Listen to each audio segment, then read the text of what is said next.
Olá pessoal, tudo bem? Deus abençoe a todos. Muito bom estar aqui novamente, gravando esse vídeo em forma de estudo, conversação, que eu particularmente gosto muito de fazer. E lamentavelmente, devido a uma questão de tempo mesmo, não dá para fazer constantemente como eu realmente gostaria. Eu quero gravar com vocês aqui agora um assunto que saltou aos meus olhos à medida em que eu pesquisava a palavra. Eu estou preparando para gravar uma série de vídeos sobre o Apocalipse, comentar o Apocalipse, talvez não capítulo por capítulo, porque o Apocalipse tem uma dinâmica diferente da de Daniel, mas eu quero comentar todo o livro, a começar do capítulo 1, e vamos comentando por blocos, passando por cada capítulo, mas comentando por bloco, à medida que o assunto pedir, né, um comentário específico. Mas, lendo a palavra, nesse processo de pesquisa, eu me deparei com Lucas capítulo 12, versículo 35 em diante, que é o que nós vamos ler agora em seguida. E aí me saltou algo ao coração que eu quero comentar com vocês, porque eu só comentaria quando chegasse no capítulo 19 do Apocalipse. E eu acho que esse assunto é um pouco mais, digamos assim, um pouco mais urgente, até mesmo para esclarecer algumas confusões que eu tenho visto por aí na rede, na internet, pessoas fazendo afirmações infundadas a respeito da vinda do Senhor, do arrebatamento da igreja, da vinda do Senhor e a respeito das bodas do Cordeiro.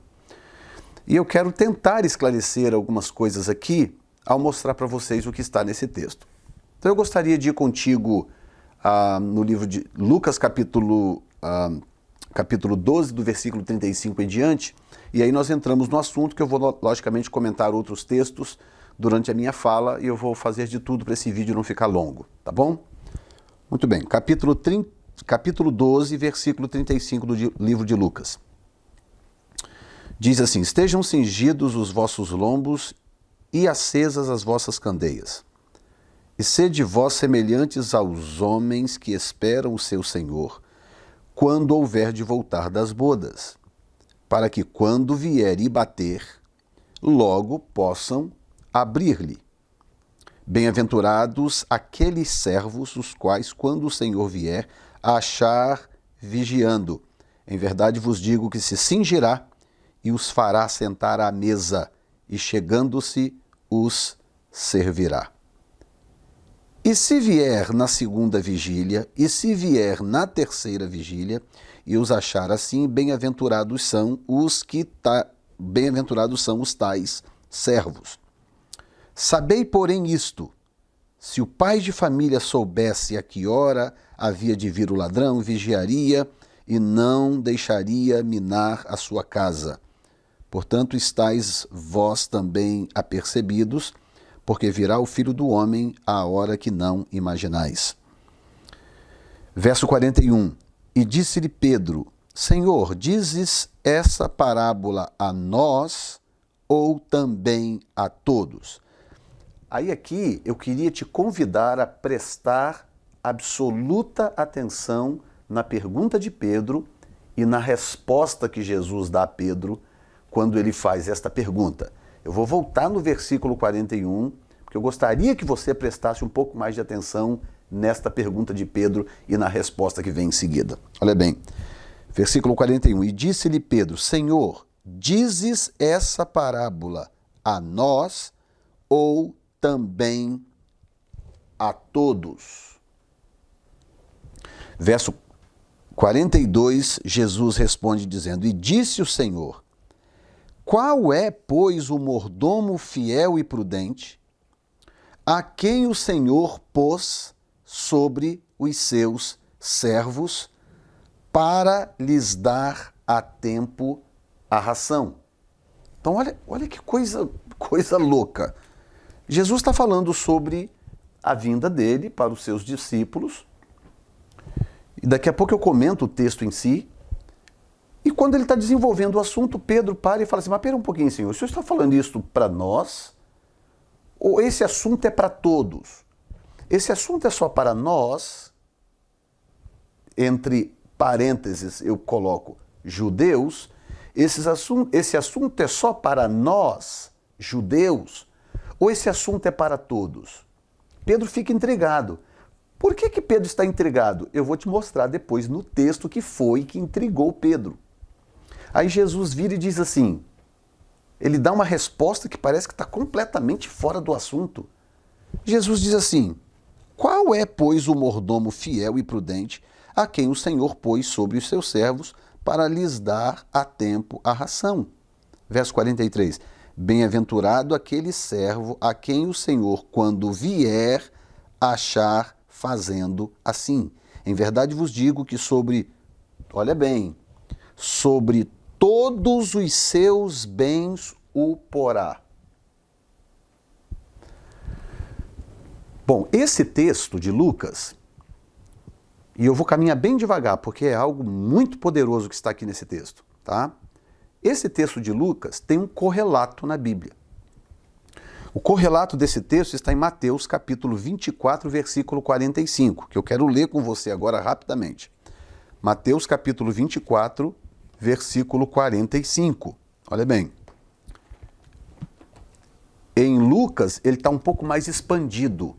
Em Mateus, ele está um pouco mais reduzido, mas você vai identificar que o assunto é o mesmo. E eu já vou explicar por que é importante localizar esse correlato em Mateus 24. Olha bem, Mateus 24, 45. Quem é, pois, o servo fiel e prudente que o Senhor constituiu sobre a sua casa para dar o sustento a seu tempo? Bem-aventurado aquele servo que o Senhor, quando vier, achar servindo assim. Em verdade vos digo que o porá sobre, de novo, todos os seus bens. Olha bem. E continua, porém, se aquele mau servo disser consigo, meu senhor tarde virá, e começar a espancar os seus conservos, e a beber, e a comer, e a beber com os bêbados, virá o senhor daquele servo num dia em que o não espera, e a hora em que não sabe, e separá-lo-á e destinará a sua parte com os hipócritas.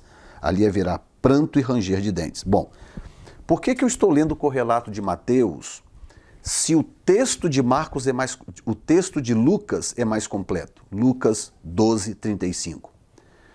Porque Mateus faz algo que Lucas não fez. Ok? Mateus conectou esse assunto com a parábola das 10 virgens do capítulo 25. Então, quando Jesus termina de falar desse assunto, ele imediatamente emenda numa parábola do capítulo 25. Eu não vou ler essa parábola, eu sei que ela é conhecida dos estudantes da Bíblia, portanto eu vou poupar de ler por uma questão de tempo no vídeo, ok? Mas guarde isso no coração quando nós voltarmos para o texto de Lucas, que eu quero te mostrar algo no texto de Lucas. Ok? O texto de Lucas é mais completo no que tange a esse servo vigilante, aos servos vigilantes, tá? O de Mateus é mais curto, é mais limitado, mas o fato de Mateus imediatamente conectar esse texto ao capítulo 25, onde está a parábola das 10 virgens, torna ainda o texto de Lucas mais rico do que nós pensávamos. Então agora nós vamos voltar para Lucas. E agora eu quero mostrar para você o que foi que mexeu com Pedro quando Jesus começou a falar, que levou Pedro a fazer aquela pergunta, que eu considero não só a pergunta extraordinária, como a resposta de Jesus é algo realmente impressionante. Ok? Então eu estou voltando aqui a Lucas capítulo 12, versículo 35. Muito bem. Jesus começa assim, estejam cingidos os vossos lombos e acesas as vossas lâmpadas. Uau! Então aqui já começa a fazer sentido por que Mateus imediatamente conectou esse assunto com o capítulo 25. Lucas não achou necessário, porque os dois textos são inspirados, né? Tanto Mateus quanto Lucas são livros inspirados e eles estão escritos exatamente da maneira que devem estar escritos. E Lucas logo parte para o sinal dos tempos, no versículo 54, e dizia também à multidão: quando vedes as nuvens que vêm do ocidente, logo dizeis, lá vem chuva, assim sucede. Quando assopra o vento sul, dizeis, haverá calma, e assim sucede. Então, Lucas já emenda nesses sinais dos tempos, chamados sinais dos tempos, e ele deixa de lado o assunto das 10 virgens. Mas Mateus imediatamente conecta o assunto às 10 virgens. E qual é o assunto das 10 virgens? São 10 moças virgens que estão esperando o noivo. Elas não são a noiva, tá? Depois eu posso comentar sobre isso num outro vídeo. Essas moças não são noivas, tá? A noiva mesmo não aparece no texto. E há uma razão para essa noiva não aparecer no texto. E eu posso explicar isso depois num outro vídeo. Farei um vídeo explicando isso, é até uma promessa, tá? Porque entender quem são essas virgens nos ajuda a entender a profecia da parábola. Mas o que importa agora, nesse momento, nesse vídeo que eu estou fazendo, o que importa, na verdade, é entender que o capítulo 25 trata de 10 virgens que tinham lâmpadas e 5 tinham azeite suficiente para esperar e 5 não. Então, ia chegar um momento que a luz ia se apagar de 5 lâmpadas, das 5 virgens insensatas ou imprudentes. E as outras 5 lâmpadas das outras virgens continuariam acesas, porque elas eram prudentes e elas tinham azeite sobrando em suas vasilhas para alimentar as suas lâmpadas. Essa é a moral da história da parábola das 10 virgens. Então olha como que Jesus começa o assunto em Lucas. Ele diz assim: estejam cingidos os vossos lombos e acesas as vossas candeias, as vossas lâmpadas. Embora Lucas não conecte o assunto como Mateus conectou, por propósitos divinos no livro de Lucas, você vê que o assunto é rigorosamente o mesmo. É que Mateus toma um rumo na sua inspiração e Lucas toma um outro rumo na sua inspiração. Então, mas ambos estão falando de lâmpadas acesas e azeite suficiente para manter essas lâmpadas acesas.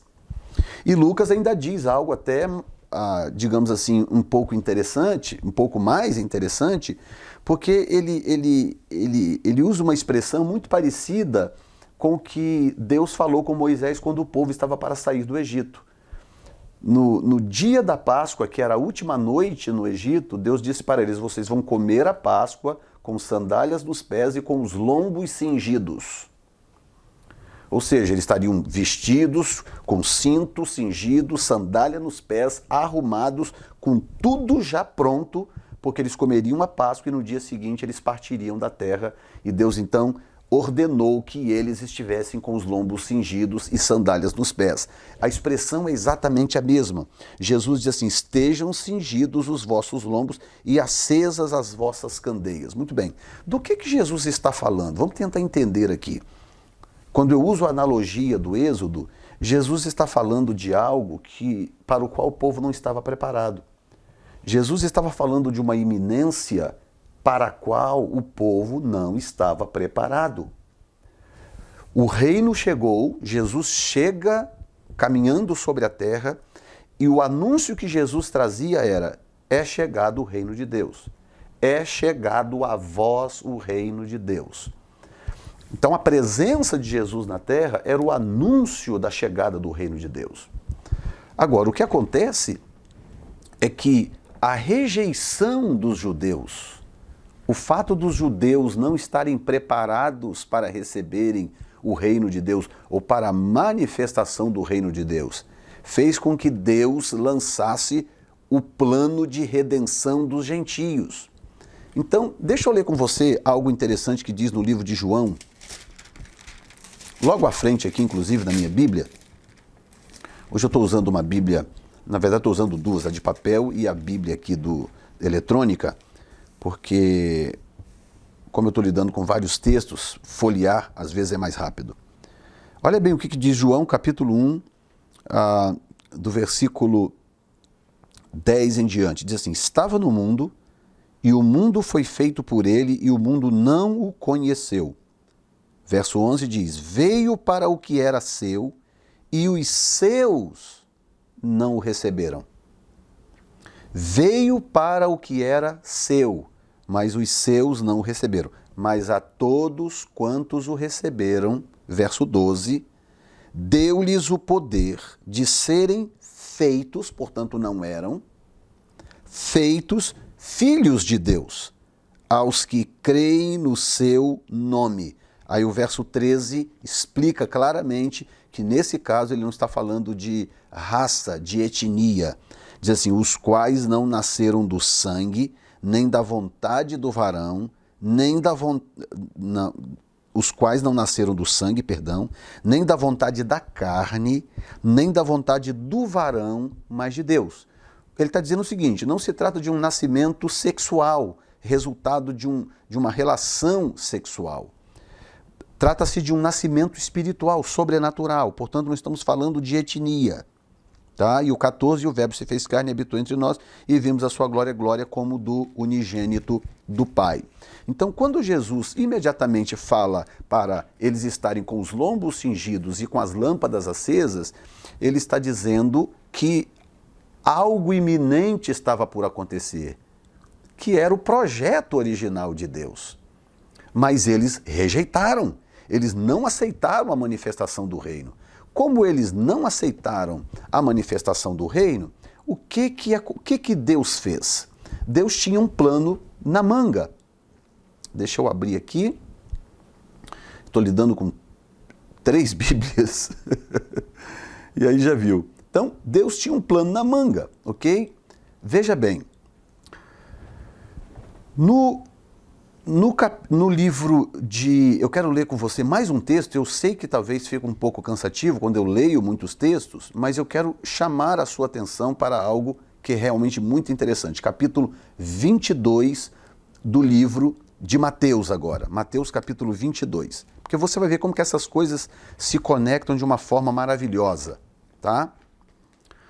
Diz assim, eu vou ler rapidamente. Então Jesus, tomando a palavra, tornou a falar em parábola, dizendo: o reino dos céus é semelhante a um certo rei que celebrou as bodas de seu filho e enviou os seus servos a chamar os convidados para as bodas, e estes não quiseram vir. Então lembre-se aqui, para você não perder o raciocínio, que em João capítulo 1, versículo 10, 11 e 12, João, que é o escritor, diz claramente que Jesus veio para o que era seu, que é o povo judeu, e os seus, que são os judeus, não o receberam. Mas ele veio para eles. Por isso que ele dizia: eu não fui enviado senão as ovelhas perdidas da casa de Israel.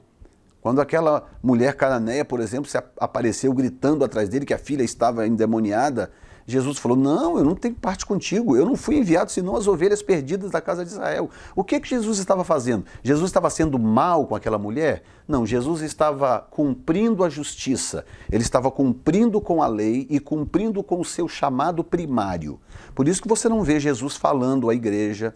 O único texto sobre a igreja que tem no Novo Testamento, que é Mateus 16, 18, é Jesus citando a igreja na terceira pessoa. Nem com a igreja diretamente ele fala, ele cita a igreja na terceira pessoa. Sobre esta pedra edificarei a minha igreja e as portas do inferno não prevalecerão contra ela. Pronto, é esse o texto nos 4 evangelhos que se refere à igreja, nada mais. Tá? E quando chega no final do livro de Mateus, e também registrado em Marcos, logicamente, tanto Mateus quanto Marcos registraram, Jesus então faz o seu comissionamento: ide por todo o mundo, pregar o evangelho a toda criatura, pregar o evangelho a toda criatura, quem crer e for batizado será salvo, quem não crer será condenado, e esses sinais seguirão os que creem, meu nome expulsarão demônios. Você conhece o texto, né? Muito bem, mas o ponto que eu quero mostrar é que Jesus foi enviado para os judeus, ponto final. Jesus foi enviado para a nação de Israel. Ele era o cumprimento profético de tudo que foi profetizado sobre a nação de Israel. Então veio para o que era seu e os seus não o receberam. Muito bem. No capítulo 11 de Romanos, existe uma outra peça desse quebra-cabeça, que é Paulo explicando o que Deus fez para poder abrir a porta aos gentios.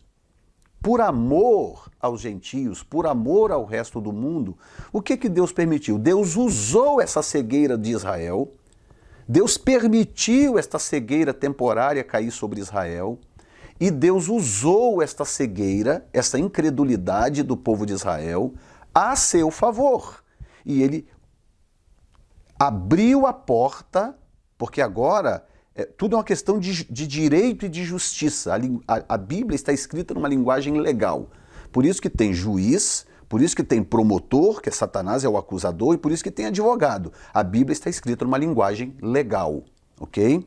Porque trata-se realmente de uma execução legal, de um juízo divino sobre o planeta Terra, que está sendo cancelado por causa daquele que pagou o preço a favor daqueles que creem no seu nome, que é Jesus. É isso que está acontecendo.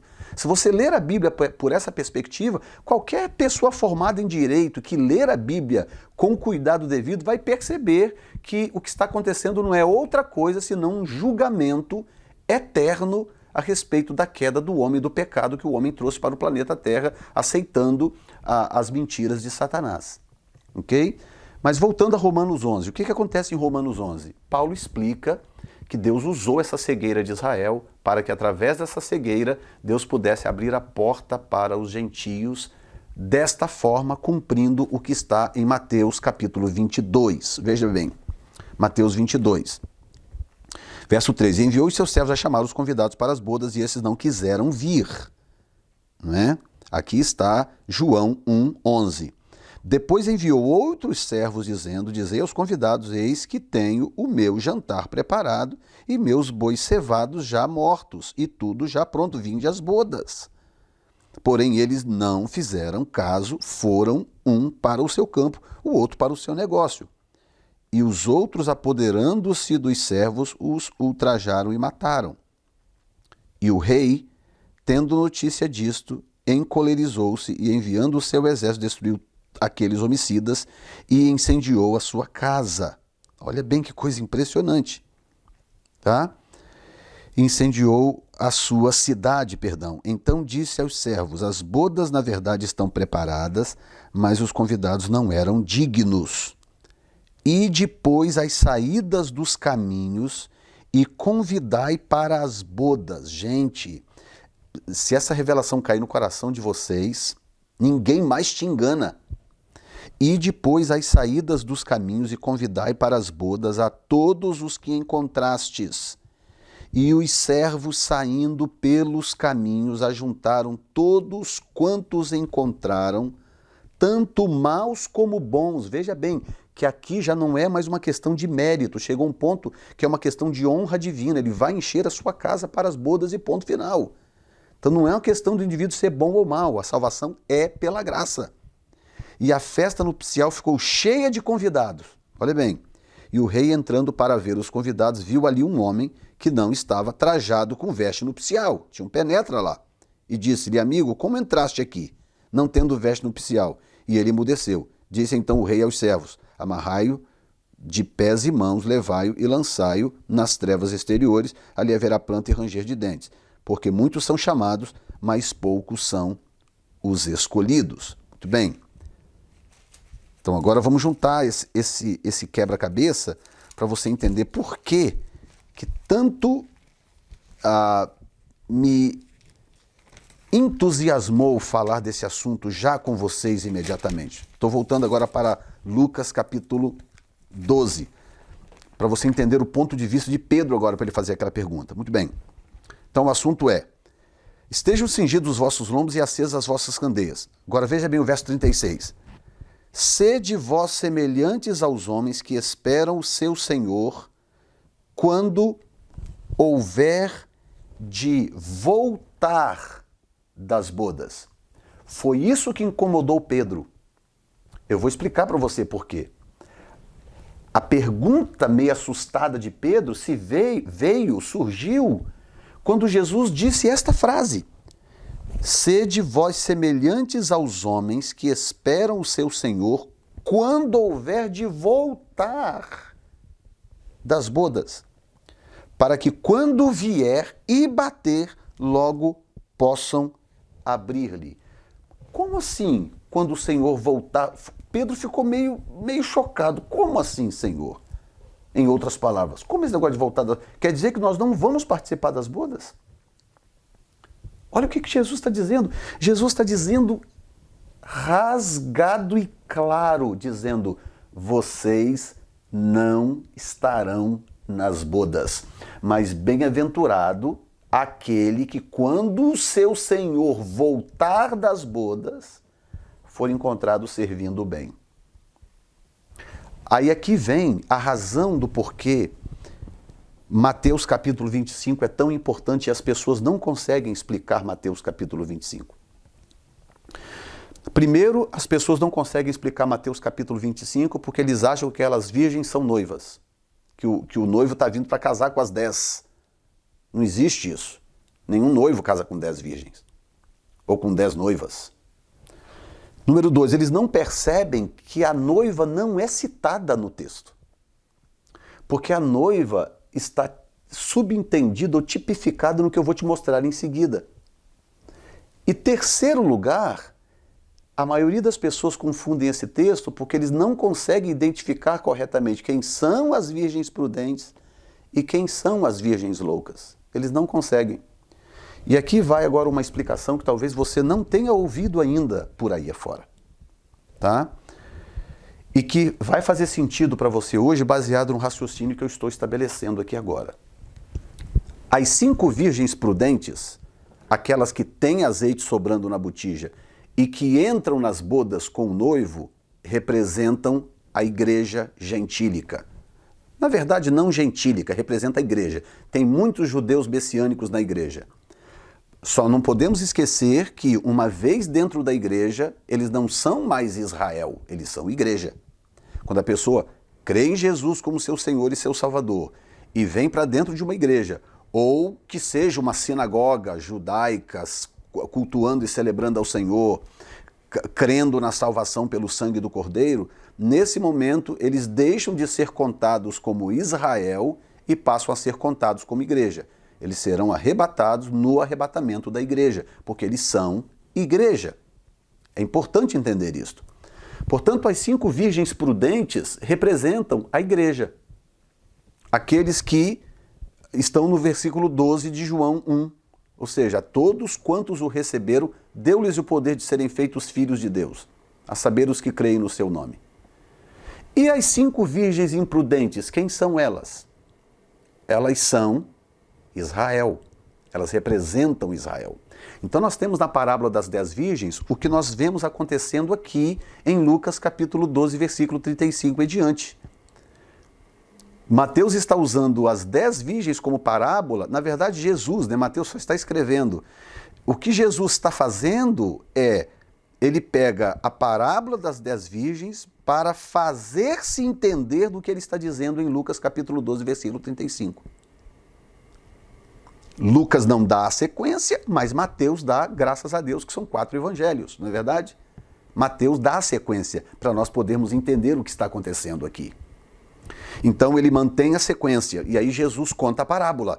Só não podemos esquecer que Jesus está vindo desse raciocínio. Ele está dizendo, bem-aventurado aqueles servos os quais, vírgula, quando o Senhor vier... Versículo 36. E sede vós semelhantes aos homens que esperam o seu Senhor quando houver de voltar das bodas. Então ele cita as bodas. Para que quando vier e bater, logo possam abrir-lhe. Então nós temos... Vamos agora melhorar um pouco a conexão dessas peças. Nós temos Jesus falando em Lucas que quando ele voltar das bodas, ele virá para um outro grupo. Então ele diz, quando bem-aventurados que estiverem vigilantes, quando o Senhor voltar das bodas. Aí nós temos em Mateus capítulo 22 uma parábola das bodas. Jesus explicando como que serão essas bodas. Essas bodas estavam preparadas para Israel, porque Jesus veio para Israel.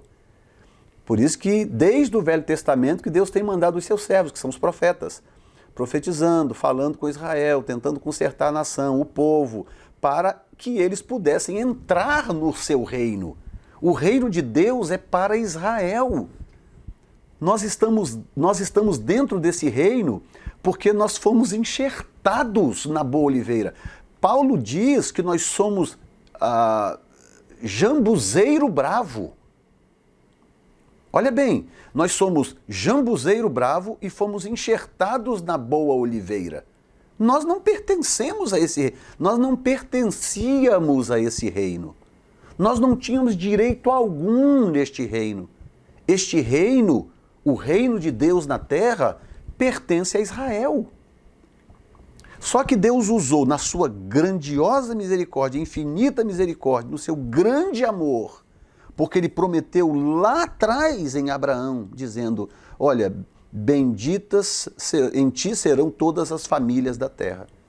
E desde lá, desde Abraão, Deus já vem armando o cenário para incluir os gentios também no plano de salvação. E ele começa lá atrás.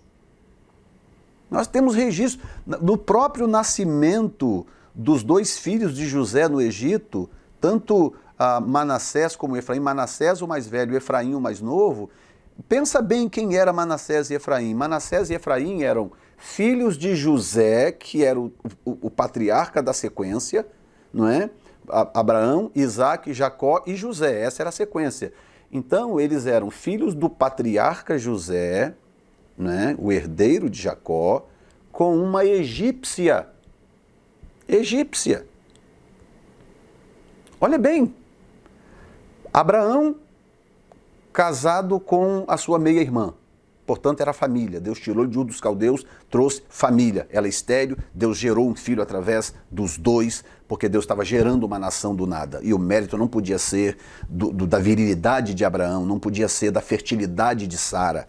Tinha que ser o mérito, tinha que ser de Deus. Então Deus escolheu uma mulher estéril, e Deus ainda esperou que o seu processo de menstruação passasse. Deus esperou que ela entrasse na menopausa e cessasse completamente de menstruar para não ficar dúvida que tinha sido realmente um milagre. E aí Deus fez aquela mulher engravidar e dali nasceu o progenitor da nação, que era Isaac, que daria à luz a Jacó, de onde viriam as 12 tribos. Isaac é a mesma coisa. Qual foi o cuidado de Abraão? Mandar buscar uma noiva para Isaac na terra da sua parentela, para não correr o risco de Isaac casar com uma estrangeira. Não é verdade? O que Jacó fez? A mesma coisa, casou com alguém da parentela, porque Labão também fazia parte dessa rede familiar. Mas aí o que acontece quando chega José? Quando José chega, Deus quebra o protocolo. José não só não se casa com alguém da família, da parentela, como ele vai se casar com uma egípcia, uma mulher completamente desconectada de tudo, e desta união nascem Manassés e Efraim. Ok? Aí acontece um rebuliço, porque sobre Efraim repousa uma bênção de prosperidade e uma bênção de multiplicação. Tá? Ele seria maior do que Manassés. E aí vem a história que é longa, que eu não vou incluir nesse vídeo, que é a história da segunda casa de Israel, que começa um desmembramento, quando lá no reinado já de Salomão, então há uma rebelião por parte de Jeroboão, há uma rebelião, e aí Roboão fica com a tribo de Judá, e Jeroboão então divide o reino e fica com 10 tribos. E aí começa então a tribo de Efraim se destacar e se demonstrar inclusive mais populosa, mais abrangente, mais dominante do que a tribo de Judá. Deus mantém a tribo de Judá reservada por causa do Messias, e as 10 tribos, a partir de Efraim, então ganham um outro rumo. Inclusive o cativeiro foi diferente da tribo da casa de Israel, a casa do norte. O cativeiro foi diferente do cativeiro de Judá, e por aí vai. Eu não vou entrar nesse detalhe agora. Eu acredito que você já conheça bastante desse assunto. Mas o que eu quero te mostrar é isto. Jesus fala claramente que quando ele voltar das bodas, ele haverá um grupo esperando por ele. Que grupo será esse? Ora, se ele está vindo das bodas, e o texto de Mateus 22 fala claramente que as bodas são bodas matrimoniais, são nupciais. Existe uma festa de bodas prevista no futuro acontecer, e essa festa é nupcial, é o casamento do Filho de Deus com a sua noiva, e essa noiva é a igreja. Sendo assim, logo de cara você percebe imediatamente que o arrebatamento da igreja não pode se dar junto com a nação de Israel. Porque se o arrebatamento da igreja acontecer junto com a nação de Israel, nós temos um problema com as bodas, com a parábola das bodas. Porque na parábola das bodas, um grupo participa das bodas e um grupo é rejeitado dessas bodas. E esse grupo rejeitado, que são as 5 virgens loucas, as 5 virgens imprudentes, esse grupo é Israel, que perde o arrebatamento, que perde essa manifestação secreta de Cristo e ficará aqui na terra, e aí eles se encaixam em Lucas capítulo 22, versículo 36 em diante, que agora eles terão que ser fiéis e terão que esperar, olha bem, sede vós semelhantes aos homens que esperam o seu Senhor quando houver de voltar das bodas, para que quando vier e bater, logo possam abrir. Bem-aventurado aqueles servos os quais quando o Senhor vier, achar vigiando. Em verdade vos digo que se cingirá e os fará sentar à mesa e chegando-se os servirá. Que esse aqui é o momento da recompensa do remanescente que será salvo. E se vier na segunda vigília, e se vier na terceira vigília, e os achar assim, bem-aventurados são os tais servos. Sabei, porém, isto, se o pai de família soubesse a que hora havia de vir o ladrão, vigiaria e não deixaria minar a sua casa. Verso 39. Aí esse verso 39 faz sentido se ele for aplicado à nação de Israel. Aí sim faz sentido.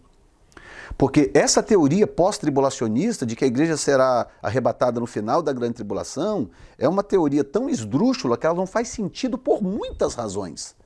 A razão número 1, se o arrebatamento da igreja é pós-tribulacionista, dá para dizer exatamente o dia em que a igreja será arrebatada. Porque tanto o Apocalipse como o Daniel, eles dão o número de dias. 1235 dias é o número de dias que se passarão a partir do momento que a abominação desoladora se instalar em Jerusalém. A partir do momento que se instalar essa abominação desoladora, o texto manda contar 1290, e bem-aventurado que resistir até 1235. Dá para saber exatamente o dia da volta de Cristo.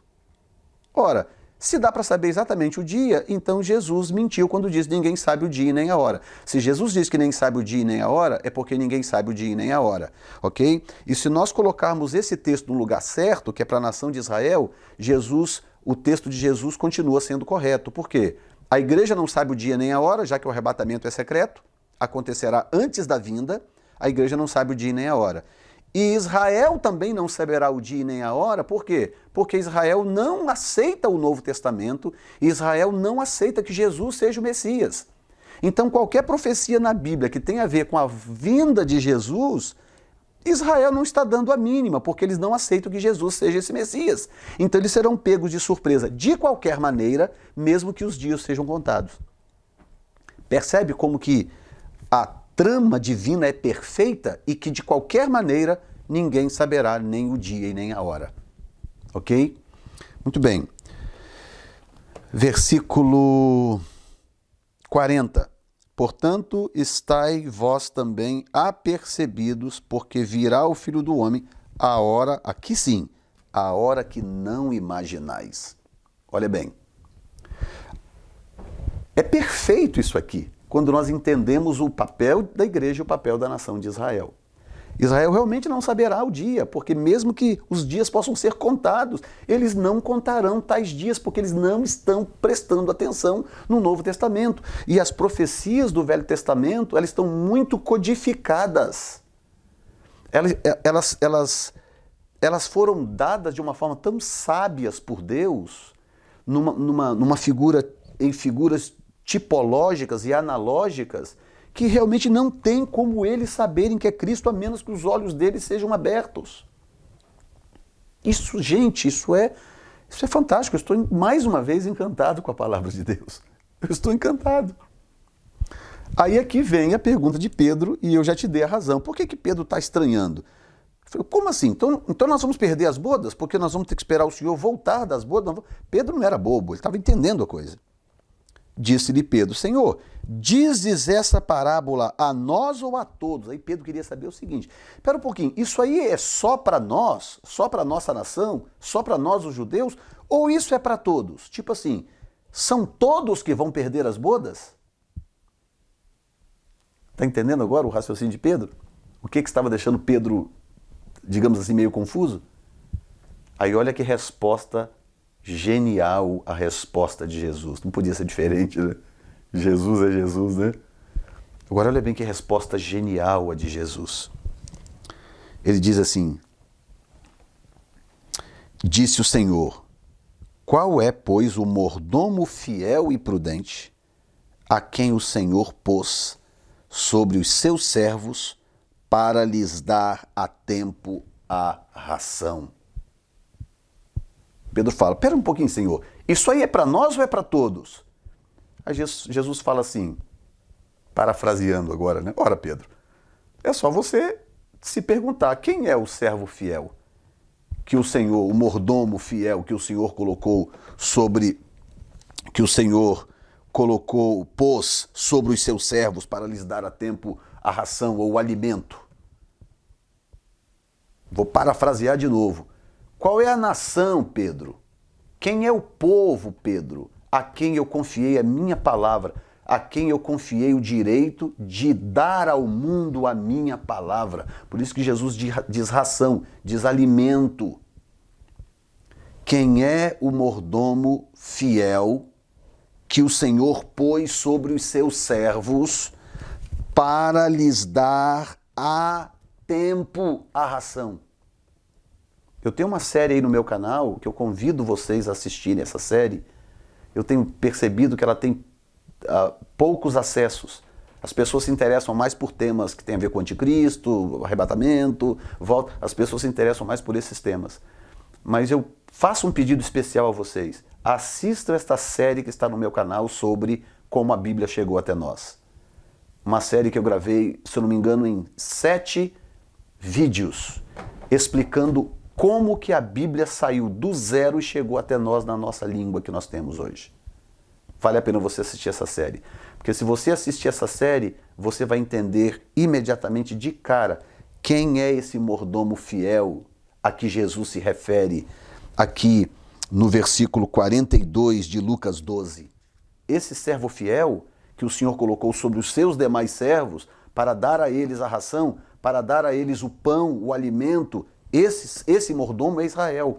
Porque foi Israel que recebeu de Deus a missão de gerar a sua palavra e preservá-la a preço de sangue, até que esta palavra chegasse às nossas mãos, para que eu, brasileiro, pudesse pegar a minha Bíblia aqui em português e poder lê-la tranquilamente, sem nenhum problema. Ou pegar aqui a minha Bíblia eletrônica e poder abri-la aqui em várias línguas e lê-la tranquilamente, sem a necessidade de ter que falar grego fluente, ou hebraico fluente, ou aramaico fluente. Você já pensou se a Bíblia estivesse apenas nessas 3 línguas, hebraico, aramaico e grego, hoje? Imagine.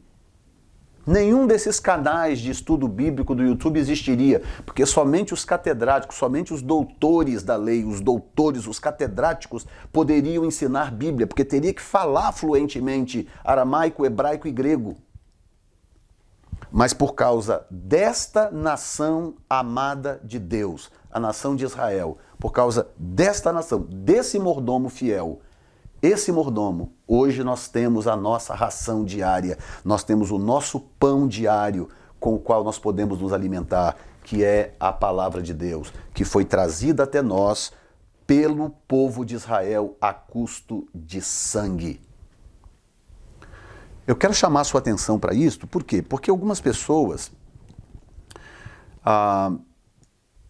deram vazão a uma heresia diabólica, que é uma teoria do quarto século chamada supersessionismo, que não é outra coisa senão a chamada e conhecida teologia da substituição.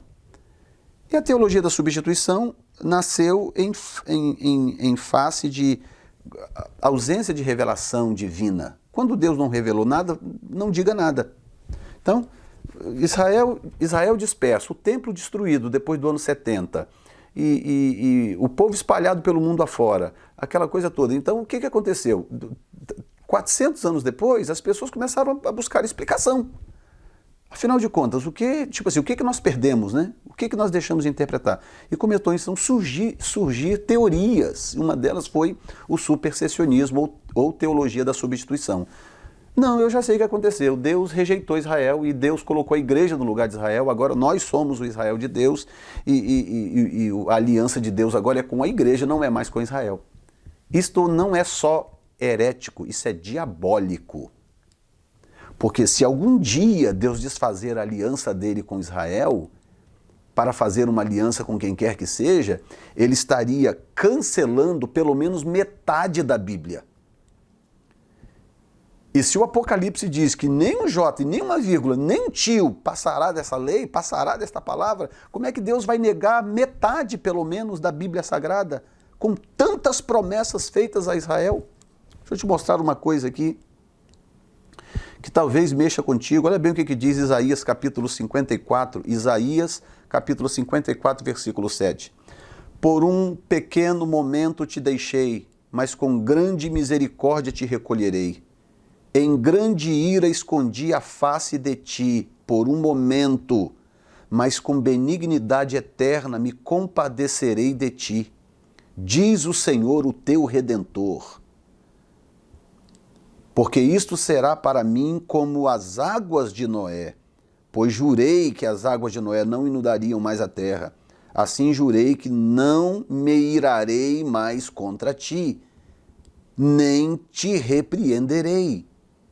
Porque as montanhas se desviarão e os outeiros tremerão, mas a minha benignidade não se desviará de ti. Olha bem, e o conserto da minha paz não mudará, diz o Senhor, que se compadece de ti. Se você pegar Isaías capítulo 54 e comparar com Romanos 11, você vai entender de onde Paulo extraiu aquela revelação tão linda e tão gloriosa que ele traz no capítulo 11 de Romanos. Quando ele diz claramente, olha, a cegueira veio a Israel temporariamente, eles são os ramos naturais. Não se esqueça, Paulo fala claramente, não se esqueça que eles é que são os ramos naturais. Em outras palavras, agora eu parafraseando, não se esqueça que os filhos do reino são eles. Tá? Vocês, Paulo falando, vocês são jambuzeiros bravos, enxertado na boa oliveira. Se Deus não poupou os ramos naturais, por que ele pouparia vocês, se vocês se ensoberbecerem? Entende? O que Paulo está fazendo uma alerta. Paulo está dizendo, olha, se humilhem, sejam humildes. Sejam humildes. Se Deus deu muito a vocês, se vocês receberam muito, como igreja, né? Me refiro como igreja. Se vocês receberam de Deus, estão crescendo, prosperando e fazendo maravilhas e tal. E Paulo chega a ponto de dizer, não, sabe o que Deus está fazendo? Sabe por que Deus está fazendo isto? Para provocar ciúme em Israel. Deus escolheu um povo que não é povo para provocar ciúme neles.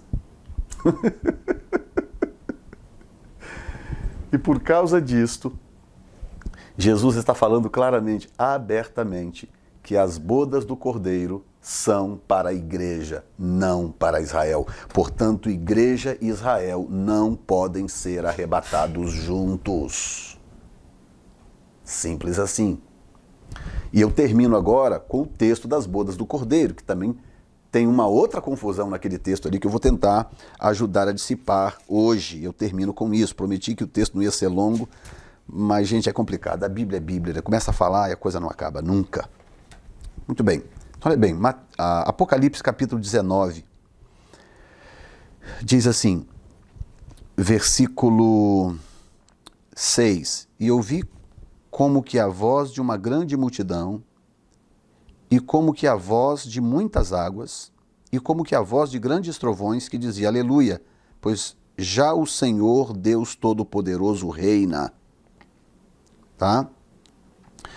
Eu vou voltar um pouquinho, porque tem algo nesse texto aqui que nós não podemos perder e eu quero te mostrar. Eu vou voltar lá em cima. Depois dessas coisas, ouvi do céu como que uma grande voz de uma grande multidão que dizia: Aleluia, salvação e glória e honra e poder pertence ao Senhor nosso Deus. Então, primeira coisa, quando o capítulo 19 abre, nós já temos uma multidão no céu. Alguma coisa aconteceu antes que já há uma multidão no céu. E nós sabemos que essa multidão não chegou lá depois da grande tribulação, porque a grande tribulação está caminhando ainda para terminar. A grande tribulação está no processo de terminar. Por quê? Porque no versículo 11 é que Jesus volta nas nuvens, visivelmente montado num cavalo branco, e ele aparece para toda a terra. Então Jesus vem no versículo 11, e esse momento que ele vem é o momento em que Israel é resgatado, é salvo da destruição. Esse é categoricamente o fim da grande tribulação, ok? Então, se a igreja é arrebatada no fim da grande tribulação, o que essa multidão está fazendo lá no céu, já celebrando e dizendo que o reino do Senhor chegou e que a salvação, glória, honra e poder pertencem ao Senhor nosso Deus? Verso 2: Porque verdadeiros e justos são os seus juízos, pois julgou a grande prostituta que havia corrompido a terra com a sua prostituição, e das mãos dela vingou o sangue dos seus servos. Já estão até celebrando a queda da Babilônia, tá? No céu. E outra vez disseram: Aleluia, e a fumaça dela sobe para todo sempre. E os 24 anciãos e os 4 animais prostraram-se e adoraram a Deus assentados no trono, dizendo: Aleluia, amém, aleluia. Verso 5: E saiu uma voz do trono que dizia: Louvai o nosso Deus, pois todos os seus servos, e vós que o temeis, tanto pequenos como grandes. A igreja já está lá. Já está lá. Jesus ainda vai voltar no versículo 11 e a igreja já está lá em cima. Verso 6: E ouvi como que a voz de uma grande multidão, de novo, e como que a voz de muitas águas, e como que a voz de grandes trovões, que dizia: Aleluia, pois já o Senhor Deus Todo-Poderoso reina. Então nós temos versículo 2 e versículo 6, nós temos multidões e multidões já celebrando a vitória, dizendo que o Senhor reina. Muito bem. Versículo 7. Aqui eu quero te dar uma explicação interessante. Diz assim: Regozijemo-nos e alegremo-nos e demos-lhe glória, porque vindas são as bodas do Cordeiro e já a sua noiva se aprontou. E foi-lhe dado que se vestisse de linho fino, puro e resplandecente, porque o linho fino são a justiça dos santos. E disse-me: escreve, bem-aventurados aqueles que são chamados à ceia das bodas do Cordeiro, e disse-me: estas são as verdadeiras palavras de Deus. Ok? Então, bem-aventurados os que são chamados às bodas do Cordeiro. Você lembra da parábola? Bem-aventurados aqueles que são chamados às bodas do Cordeiro. Você lembra da parábola de Mateus capítulo 22? Lembra ainda? Se não lembra, vai lá e dá uma lida. O que acontece na parábola das bodas?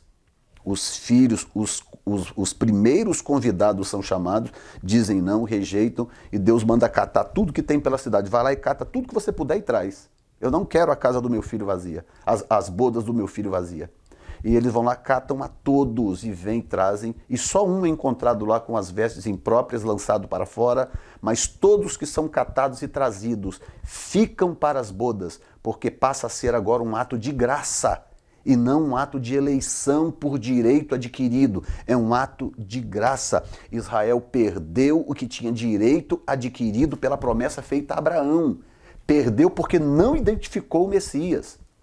E aí o que Deus fez? Abriu pela graça aos demais povos. Porque nós nunca alcançaríamos os requerimentos que um judeu, por exemplo, alcançaria por conhecer a lei, praticar a lei, etc. Primeiro que não é a lei que salva em primeiro lugar. Mas é segundo, digamos que nós tivéssemos que viver de forma judaica, estaríamos no sal. Nós nunca conseguiríamos. por questões culturais. Imagine se Deus fizesse o mundo inteiro, pessoas de todos os lugares do mundo tivessem que viver como judeus para poder alcançar a salvação. Nós estaríamos mortos, nós não teríamos a menor chance. Mas eu termino com essa explicação, porque alguém poderia dizer o seguinte: mas pera um pouquinho, pastor Jefferson, olhe bem o que o texto diz. O texto diz que as bodas do Cordeiro chegaram só no capítulo 19. E como você mesmo disse, logo no 11, versículo 11, logo à frente, Jesus já volta. Então as bodas do Cordeiro acontecem no final da grande tribulação. Não tão depressa assim. Não se esqueça que nós estamos lendo o texto em português, né? Ou, como eu tenho aqui, Bíblia em inglês e tal, nós estamos lendo já a tradução. E saiba de uma coisa, por isso que eu te peço mais uma vez, assista a série, são 7 vídeos, como a Bíblia chegou até nós, para você entender essa questão das traduções bíblicas, ok? Uma das coisas que eu explico nesta série é que infalível é o texto original. Quando eu pego um texto original e traduzo ele para uma outra língua que seja, a partir deste momento houve uma interferência humana num texto divino inspirado. Porque quando o texto sai dos lábios de Deus através da inspiração do escritor, naquela língua, naquele idioma que ele foi escrito, ali ele é perfeito, infalível e não requer qualquer tipo de observação ou correção. Agora, quando eu pego aquele texto e traduzo ele para uma outra língua, o que acontece? O tradutor não é inspirado. Inspirado foi o escritor que escreveu o texto naquela língua. O que traduziu para outra língua já não é inspirado. O que ele está fazendo é um esforço tremendo para tentar dizer na outra língua aquilo que Deus disse naquela língua. E agora você imagina você pegar línguas como aramaico, hebraico e grego. Claro que o aramaico e o hebraico ainda piores, mas o grego também não era uma língua muito fácil. Se tornou uma língua mundial, porque dentre as impossíveis, o grego era a menos impossível, digamos assim. O grego era a língua mais aceitável, que tinha características para se tornar uma língua universal. Mas não é que era fácil, não. Tem muita coisa no grego que é difícil até hoje de se entender. E uma delas é essa que eu vou te explicar aqui agora. Quando chega no versículo 7, que diz: regozijemo-nos e alegremo-nos e demos-lhe glória, porque vindas são as bodas do Cordeiro. Ok, eu vou ler para você algo aqui, eu poderia só te explicar, porque isso é coisa que eu estudei há muito tempo atrás, eu poderia apenas te explicar, mas eu quero ler para você dos grandes especialistas na língua grega, para você poder entender. Bom, em primeiro lugar, nós temos aqui esse verbo vindas são, traduzido para o português como vindas são as bodas do Cordeiro. Esse tempo verbal no grego chama aoristo. Ele é aoristo, e ele é o segundo aoristo, melhor dizendo, né? Ele é indicativo ativo na terceira pessoa do singular. Então, o tempo verbal é segundo aoristo, ele é indicativo ativo e ele é a terceira pessoa do singular, ok? Agora veja bem a definição do aoristo. Olha bem, a definição de aoristo por especialistas em gramática grega, ok? Muito bem. Aoristo significa meant indeterminate, indefinite. Olha bem, aoristos significa indeterminado e indefinido. Não é encontrado o termo aoristo, o nome aoristo não é encontrado no Novo Testamento, mas o grego usa esta palavra para descrever alguns dos seus tempos verbais na língua. Olha bem, e se você tirar aquele já vai fazer uma colocação para a língua inglesa, que também no nosso caso não interessa tanto, tá? Que se tirar as duas últimas letras, existe uma palavra no inglês chamado aorist, tá? Que é aoristo sem o O no final. Isso não importa agora. Mas veja bem, lembre-se, that Greek tenses indicate not only time. Olha bem, lembre-se que os tempos verbais gregos indicam não apenas tempo de ação, que é o que acontece, por exemplo, com a nossa língua. Não apenas tempo de ação, mas mais especialmente o tipo de ação. E o aoristo, o tempo verbal aoristo, é um tempo verbal secundário. E de acordo, in the indicative mood, it indicates past action. Ok. E no tempo indicativo, ele indica ação passada. Olha bem, eu estou lendo para você o que os especialistas dizem sobre esse tempo verbal chamado segundo aoristo, do grego. É um tempo verbal que nós não temos na nossa língua. Tem que fazer um malabarismo tremendo para tentar traduzir esse tempo verbal na nossa língua. É a mesma coisa que acontece no inglês, que ele explica depois aqui. Tem um tempo verbal no inglês chamado de passado contínuo, past continuous, e passado simples. Tem que quase que juntar esses dois tempos verbais para conseguir traduzir essas expressões do tempo verbal aoristo do grego. Por quê? Porque o aoristo, ele não fala de algo que está acontecendo naquele momento. Ele fala de algo que já aconteceu lá atrás. Então, quando o texto diz assim, vindas são as bodas do cordeiro, o que o aoristo está dizendo, na verdade, se fosse traduzir assim ao pezinho da letra, o que o verbo no grego, quando João escreveu com a sua pena, o que ele está dizendo é, as bodas do cordeiro já se passaram. É isso que o aoristo está dizendo. Mas como o aoristo é um tempo verbal no passado indefinido, então você tem que pegar o que você tem na língua portuguesa para você poder traduzir um texto desse aqui. Mas definitivamente as bodas do cordeiro, o texto não está dizendo que as bodas do cordeiro acontecerão por ocasião dos acontecimentos do capítulo 19.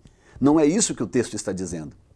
O que o texto está dizendo é que as bodas do cordeiro já terão acontecido em algum momento lá atrás, me referindo ao capítulo 19, lógico, já terão acontecido em algum momento lá atrás, e que quando João, na eternidade, viu aquilo e ele foi escrever, ele usou então o aoristo, que João conhecia muito bem, porque ele falava grego fluentemente. Ele usou então o aoristo, porque o aoristo era o melhor tempo verbal para descrever algo que já aconteceu lá atrás, mas que você não sabe exatamente quando, num tempo indefinido, já aconteceu. Se você levar em conta que envolve a eternidade, ora, o tempo verbal é perfeito.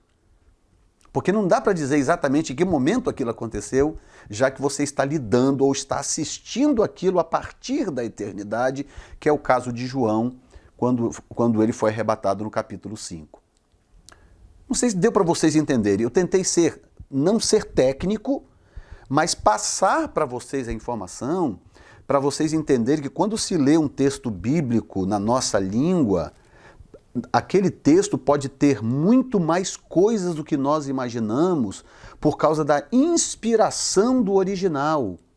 O original é perfeito, o original é intocável. Por isso que nós precisamos dos dicionários, dos comentários, para de vez em quando ir lá olhar no original. O que o original diz? Nós precisamos saber. Por isto, porque a infalibilidade está no original. Nós temos que de vez em quando recorrer ao original para poder rechecar novamente e não perdermos de vista o que o texto está dizendo. Portanto, a conclusão é, as bodas, quando chega no capítulo 19, que João faz esse relato, as bodas do cordeiro já terão acontecidas a tempo, em algum momento do passado em relação ao capítulo 19, que João não pode precisar exatamente quando, mas já aconteceu. Número 2, e aconteceu antes da vinda, que acontece no versículo 11.